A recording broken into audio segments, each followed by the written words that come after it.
আসসালামু আলাইকুম রহমতুল্লাহি অবরকাতুহু। সম্মানিত দর্শক, জুলাই আগস্ট বিপ্লবের পর যে একটা উদ্ভূত পরিস্থিতি তৈরি হলো এবং একটা সরকার গঠিত হলো, তখন অন্য সবাই না বললেও আমি বলেছি যে এই সময়টিতে তারেক রহমান সাহেবের দেশে আসাটা নিরাপদ নয়। আমার তখন এটা মনে হয়েছে এবং আমার তখন ভয় হচ্ছিল।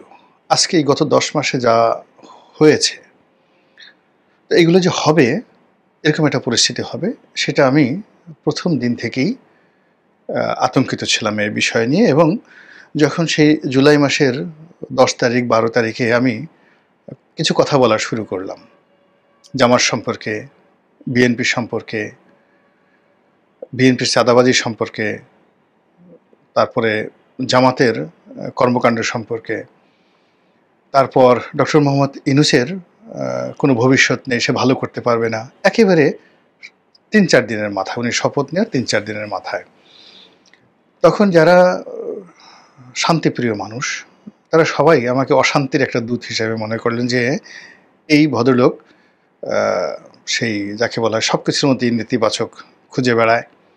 অনেকে গালাগাল শুরু করলেন যারা আমাকে দীর্ঘদিন ভালোবাসতেন, আমাকে অনেকটা পীরের মতো মান্য করতেন। এরকম অনেক লোক অকথ্য ভাষায় আমাকে নিয়ে ভিডিও বানালো, গালাগাল দিল। এখন দেখা গেল যে যে কাজগুলো তারা করেছে, অর্থাৎ আমি প্রতিবাদ করেছি বা আমি বলেছি যে এরকম হতে পারে, এটা ছিল আগস্ট মাসের একেবারে 10 তারিখ থেকে।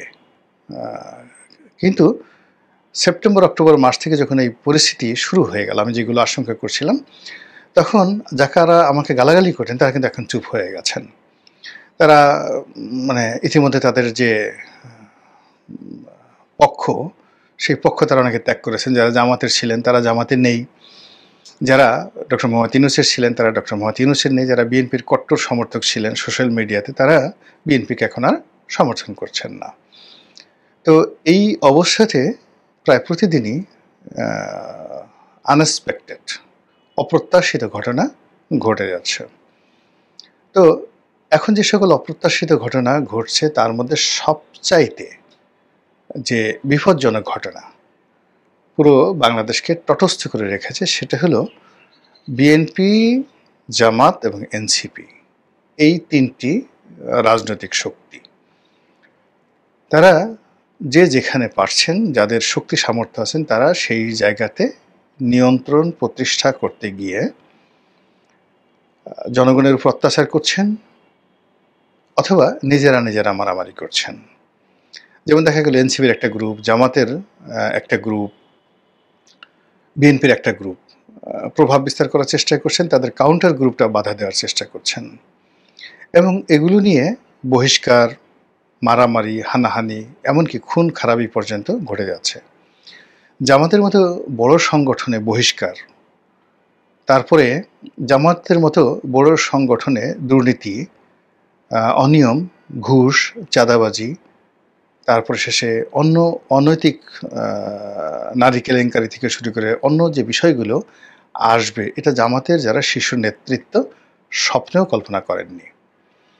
2 নম্বর হলো যে বিএনপির মধ্যে ভাতৃঘাতী সংঘর্ষ, তারপরে দলীয় ক্রন্দল, এরপর চাঁদাবাজি, নিয়োগ, বদলি, দুর্নীতি, অনিয়ম, প্রভাব বিস্তার, টেন্ডারবাজি, যা কিছু হচ্ছে এর মানে হাজার না লাখ ভাগের 1 ভাগও বিএনপির যারা নেতৃত্ব তারা নিয়ন্ত্রণ করতে পারছেন না, যারা বিএনপির ভালো মানুষ। এখন কেন্দ্রীয় অফিস বলেন, বিভাগীয় নেতৃত্ব বলেন, উপজেলা নেতৃত্ব বলেন, কেউ পারছেন না। এখানে যে যার মতো করে চালাচ্ছেন এবং সবাই বলার চেষ্টা করছেন যে এখন তারেক রহমান সাহেবের যে উপস্থিতি, এটি বিএনপিকে নিয়ন্ত্রণ করার জন্য বা বিএনপিকে উজ্জীবিত করার জন্য বা বিএনপিকে শৃঙ্খলাবদ্ধ করার জন্য খুবই বেশি গুরুত্বপূর্ণ এবং এটা ছাড়া এই মুহূর্তে সম্ভব নয়। এবং ঘটনা তাই হলো যে যদি আপনি ইন্ডিভিজুয়াল বা ইন্ডিপেন্ডেন্ট তারেক রহমান সাহেবকে চিন্তা করেন, তার জীবনের ঝুঁকি, তারপরে তার প্রাণের ঝুঁকি, এটা সেই আগস্ট মাসে যেমন ছিল তার চেয়ে এখন আরও মারাত্মক আকার ধারণ করেছে, এটা সত্য। কিন্তু এই মুহূর্তে বাংলাদেশে তার যে প্রয়োজনীয়তা, সেটা আগস্ট মাসে তার যে প্রয়োজনীয়তা ছিল বাংলাদেশে তার চেয়ে কোটি কোটি গুণ বেড়ে গেছে। কাজেই তার জীবনের চাইতেও দেশের প্রয়োজনটা এই মুহূর্তে খুব বেশি হয়ে পড়েছে, বিশেষ করে তার দলকে নিয়ন্ত্রণ করার জন্য। এখন তিনি যদি বাংলাদেশে থাকতেন, তিনি যদি সারা বাংলাদেশে ভ্রমণ করতেন, জনগণের সঙ্গে কথা শুনতেন এবং তার দলের যে সকল মন্দ মানুষ, লাঠিয়াল বাহিনী, দুর্নীতিবাজ, তিনি যদি তাদেরকে শাসন করতে পারতেন, তাহলেই বিএনপির জন্য একটা ভালো সময় আগামীর আশা করা যেত। কিন্তু এখন যে অবস্থা চলছে, এই অবস্থা যদি মোটামুটি মাসখানিক চলতে থাকে, তখন জনাব তারেক রহমান সাহেবের ফিরে আসা, তার ইমেজ, কিংবা তাকে যেভাবে বলা হচ্ছে ভবিষ্যৎ প্রধানমন্ত্রী, দেশনায়ক, এসব তো একেবারেই অসম্ভব একটা বিষয়ে পরিণত হয়ে যাবে। অধিকান্ত বেগম খালেদা জিয়ার যে ভাবমূর্তি, এটাও ধরে রাখা যাবে না। বিএনপি যে সকল শীর্ষ নেতৃবৃন্দ, ধরেন 10-12 যারা আছেন, এই 10-12 জনের মধ্যে সেই 15 দিন আগে যারা কথা বলতেন, আপনি দেখবেন যে গয়েশ্বর বাবু চুপ হয়ে গেছেন, মির্জা আব্বাস চুপ হয়ে গেছেন, মির্জা ফখরুল সাহেব চুপ হয়ে গেছেন, তারপর আরও অনেকে, তাদের কোনো অ্যাক্টিভিটিস নেই। হাল আমলে সালাউদ্দিন সাহেব কথাবার্তা বলতেন, তিনিও গত 3-4 দিন ধরে তেমন কথাবার্তা তিনি বলছেন না। তাহলে কি হলো? কি হচ্ছে বিএনপির মধ্যে? কি হচ্ছে দেশের মধ্যে? ডক্টর মোহাম্মদ ইউনূস পুরো দেশটাকে ছেড়ে দিয়েছেন আল্লাহর মাল হিসেবে, কুল্লু খালাস। ফলে এই আল্লাহর মালে দেশে যে যেখান থেকে পারছেন চেয়ারে বসে সেই সর্বনাশ তিনি করে যাচ্ছেন। ঘটনাটা অনেকটা এরকম যে রোম যখন পড়ছিল, নীরো তখন বাঁশি বাজাচ্ছিল। তিনি এখন যমুনাতে বসে সংস্কার করছেন, তিনি যমুনাতে বসে ঐক্যমত্যের বৈঠক করছেন, তিনি যমুনাতে বসে চিন্তা করছেন যে ইংল্যান্ড থেকে তিনি যে একটা মহামূল্যবান পুরস্কার নিয়ে এলেন ব্রিটেনের রাজার কাছ থেকে, এরকম আরেকটি পুরস্কার ডোনাল্ড ট্রাম্পের কাছ থেকে কত দ্রুত আনা যায়। অ্যাটলিস্ট আর কিছু না হোক, তার বন্ধু মালয়েশিয়ার যে প্রধানমন্ত্রী আনোয়ার ইব্রাহিম, তার সঙ্গে কিছু একটা করা যায় কি না। এই কারণ হলো, উনি বিদেশে না গেলে, বিদেশি লোকদের সাথে ওনার উঠা বসা না হলে ওনার পেটের ভাত হজম হয় না এবং হবে না। ঠিক এরকম একটা অবস্থায় তিনি পুরো দেশটাকে আল্লাহর মাল রূপে ছেড়ে দিয়েছেন। আর এই সুযোগ নিয়ে আপনি এই ঢাকা শহর থেকে শুরু করে সারা বাংলাদেশ সূর্য ডোবার সঙ্গে সঙ্গে একটি ভয়াবহ ভূমিতে পরিণত হচ্ছে, রীতিমতো জঙ্গলে পরিণত হচ্ছে। মহাসড়কে ডাকাতি হচ্ছে এবং গ্রাম্য রাস্তা থেকে শুরু করে জেলা ডিস্ট্রিক্ট বোর্ডের যে রাস্তাগুলো রয়েছে, সেখানে গাছ ফেলে ডাকাতি করা হচ্ছে। ডাকাতির সঙ্গে সঙ্গে ঘুষ, দুর্নীতি, মামলা, সব কিছু চলছে। আর এই যেহেতু ক্ষমতার যে বলয়, সেই বলয়টা এখন রাষ্ট্রের হাত থেকে আমজনতার হাতে চলে গেছে। আর আমজনতার হাতের মধ্যে যারা সবচেয়ে বেশি সংগঠিত, সেই বিএনপির হাতেই ক্ষমতার পরিচালন ব্যয়টা বেশি এবং বিএনপি সেই বদনাম হয়ে যাচ্ছে। আর এই বিএনপিকে নিয়ন্ত্রণ করা থেকে শুরু করে এটিকে সঠিক পথে পরিচালনা করা এবং দলটিকে একটা নির্বাচনের পথে নিয়ে আসা, এই কাজটি তারেক রহমান সাহেব ছাড়া আর কেউ করতে পারবেন না। এখন উনি লন্ডনে বসে বা দেশের বাইরে বসে যেভাবে শেখ হাসিনার জমানাতে জাস্ট দল চালিয়েছেন, সেটা ছিল কেবলমাত্র কমিটি গঠন, কমিটি ভাঙা, কাউকে নতুন পদ দেওয়া, পদবি দেওয়া এবং অনেক দিন পর 6 মাস 7 মাস পর একটা দলীয় প্রোগ্রাম করা এবং বছরে 15 বছরে হাইয়েস্ট সাকসেসফুল 15টি বৈঠক করা। আর সেই অনুষ্ঠানটি করার পরে, সমাবেশ করার পরে শেখ হাসিনার জমানাতে দলীয় নেতাকর্মীদের উপর যে জুলুম, অত্যাচার, মামলা মোকদ্দমা চলতো, আবার 6 মাস কোনো খোঁজখবর নেই। এই 6 মাস দেখা গেল রুহুল কবির রিজভী সাহেব ওই অফিসে একা বসে থাকতেন, 4-5 জন লোক তার সাথে থাকতো।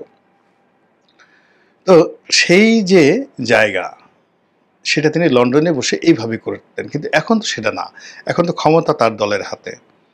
তার দলের এমপি প্রার্থীর হাতে, তার দলের চেয়ারম্যান প্রার্থীর হাতে, উপজেলা চেয়ারম্যান প্রার্থীর হাতে, এবং এইগুলো তাকে শক্ত হাতে নিয়ন্ত্রণ করতে হবে। এবং বিএনপির যারা ধ্বংস চাচ্ছে তারা এই দেশটিকে মাৎসান্যায় করে বিএনপির যে দুর্নাম এবং বদনাম হবে, বিএনপি জনগণ কর্তৃক ধিক্কৃত হবে, এরকম একটা যে মাস্টার প্ল্যান তারা বিএনপি যারা প্রতিপক্ষ করছে, সেই ফাঁদে বিএনপি আলটিমেটলি পড়ে গেছে। এখন এখান থেকে বিএনপিকে উদ্ধার করার জন্য তারেক রহমান সাহেবকে এসে কাজ করতে হবে, অথবা তাকে মানে দলের নেতৃত্ব থেকে দূরে থাকতে হবে, দায় দায়িত্ব ছেড়ে দিতে হবে। কিন্তু দায় দায়িত্ব নিয়ে তিনি কোনো অবস্থাতে, এই অবস্থাতে লন্ডনে থাকলে তিনি পারবেন না, তাকে দেশে আসতেই হবে। এইভাবেই কিন্তু একটা ফাঁদ তৈরি করা হয়েছে। এখন এই সময়টা তার জন্য নেতৃত্বের যাকে বলা হয় এসিড টেস্ট। তিনি সাহস করে দেশে আসবেন, দলের হাল ধরবেন, দুর্নাম বদনাম রোধ করবেন এবং দলকে সংগঠিত করে তিনি নির্বাচনের জন্য প্রস্তুত করবেন, বিজয়ী হয়ে সরকার গঠন করবেন। এটা হলো ওয়ান অপশন। আর দ্বিতীয় অপশন হলো তিনি যেখানে আছেন সেখানে থাকবেন, তার দল যা কিছু করছে তাই সেভাবে করবে, এবং এটা অটোমেটিক্যালি মানে স্বয়ংক্রিয়ভাবে তাকে যে পরিণতির দিকে নিয়ে যায় তিনি সেই পরিণতি গ্রহণ করবেন। কিন্তু বাংলাদেশে এখন এই যে দল আন্দোলন করে, লড়াই করে, সংগ্রাম করে ডক্টর মোহাম্মদ ইউনূসের কাছ থেকে নির্বাচন আদায় করে, তারপর শেষে সেই নির্বাচনে বিজয়ী হয়ে, তারপর শেষে একটা সরকার গঠন করে, সেই সরকারের তারেক রহমান সাহেব প্রধানমন্ত্রী হবেন এবং প্রধানমন্ত্রী হিসেবে তিনি বাংলাদেশের ঢাকা এয়ারপোর্টে আসবেন, 20 লক্ষ লোক তাকে রিসিভ করবে। এটা শুয়ের পিছন দিয়ে একটা উট ঢোকা যতটা কঠিন, তার চেয়ে অসম্ভব একটা বিষয়, সম্ভবই না এটা। কিন্তু পরিস্থিতি এই পর্যায়ে চলে গেছে, ফলে ওনাকে দল টিকাতে হলে, প্রধানমন্ত্রী হতে হলে, বাঁচাতে হলে ওনাকে আসতেই হবে। There is no way. এখন সমস্যাটা হলো তিনি হয়তো আসার কথা চিন্তা ভাবনা করছেন, তার দলও আসার কথা চিন্তা ভাবনা করছে, কিন্তু তাকে ভয় দেখানো হচ্ছে। এবং যারা ভয় দেখাচ্ছেন যে তিনি যদি আসেন তিনি অ্যাসাসিনেটেড হতে পারেন, অর্থাৎ তাকে মেরে ফেলা হতে পারে, তার প্রতি আঘাত আসতে পারে, জন এফ কেনেডির মতো তাকে গুলি করা হতে পারে, তার প্রতি বোমা নিক্ষেপ করাটা হতে পারে বেনজির ভুট্টোর মতো, এবং তিনি শেষ হয়ে যাবেন। এই কথাগুলো অহরহ বিভিন্ন মাধ্যম থেকে বলা হচ্ছে, মূলত